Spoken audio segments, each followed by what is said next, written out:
A relationship rarely changes with a dramatic announcement. The first sign is a different texture in the replies. The person still answers, but the answer no longer opens another door. You send a story and receive a reaction symbol. You ask a question and get the minimum information, so plans become vague. The conversation is not officially over, yet it no longer moves forward. This can be more confusing than clear rejection. When someone says no, at least you know where you stand. When the warmth decreases, the mind begins collecting useless clues. Was that reply shorter?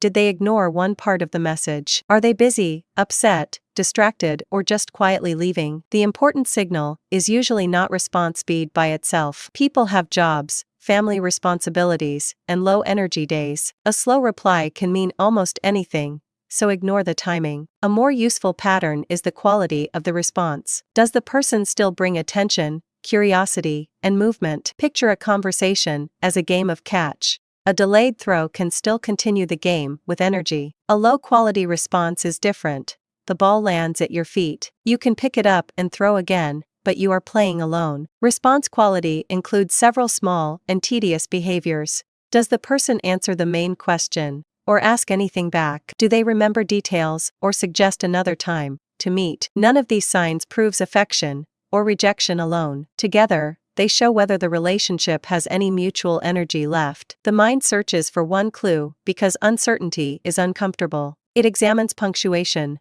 online status, and message length. But individual clues are noisy, so look for change across a pattern. Was the person always brief, or is this something new? The meaning lives in the contrast, not the isolated message. One common mistake is increasing effort when quality decreases. You send longer messages, add humor, and offer more plans. You try to restore the previous connection through sheer volume. This is understandable, but it only creates a one-sided rhythm. You supply all the energy while they manage the incoming demand. Another mistake is treating every distance signal as a secret test. Some people step back because they are overwhelmed, uncertain, or have changed priorities. Some are avoiding a difficult conversation, or simply feel less connected. You cannot accurately diagnose every reason from the outside. Trying to decode the hidden motive may keep you attached to a puzzle that has no available answer. A useful mental model is the open door, the resting door, and the closing door. An open door has reciprocal movement. A resting door may be quiet for a while, but warmth and initiative return when capacity returns. A closing door requires you to keep pushing it open. The distinction becomes clearer over time when you stop supplying all the force. This does not mean playing games or deliberately withholding care. It means matching the relationship's current level of participation. If you have reached out several times, you can leave space. If plans are repeatedly vague, ask once for a clear alternative. If a meaningful relationship has changed, you can name the change calmly.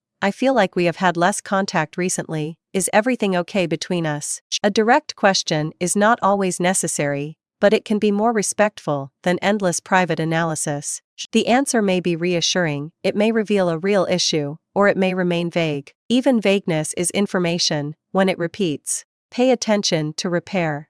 Healthy relationships experience missed messages, bad moods, and periods of distance. What protects the connection is not constant perfection, but the willingness to repair. Does the person return and explain? Do they make another plan? Or do they recognize that the distance affected you? Repair quality often tells you more than the original mistake. There is also a risk of reading normal differences as rejection. Some people show care through practical help rather than frequent conversation. Some maintain friendships with long gaps or become quiet when stressed. Compare the present pattern with the person's normal pattern and with the kind of relationship you actually have.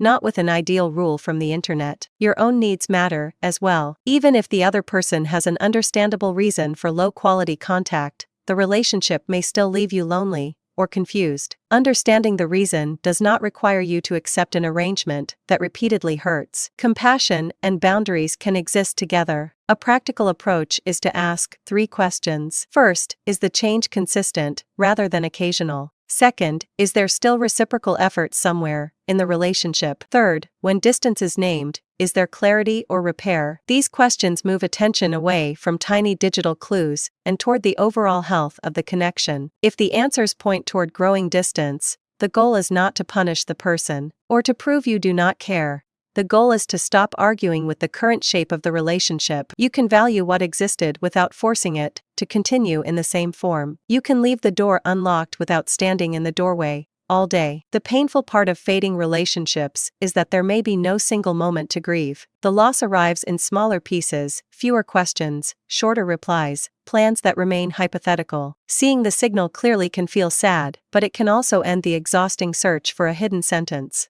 Also notice whether the relationship exists only inside messaging. A person may send brief texts yet show steady care through calls, practical help, or invitations. Another person may write warm paragraphs, but avoid every real commitment. Response quality should be read across channels and actions, not reduced to punctuation on a screen. The purpose of looking for signals is not to become a better detective. It is to see whether care has a reliable form in the relationship you actually share. The next time a reply makes you wonder whether someone is pulling away, do not let one message become a verdict. Look at the game of catch. Is the ball still being returned with attention? Does the person sometimes throw first, or when the ball drops, do they pick it up again? A relationship can survive slow replies. What it cannot survive indefinitely is one person doing all the throwing.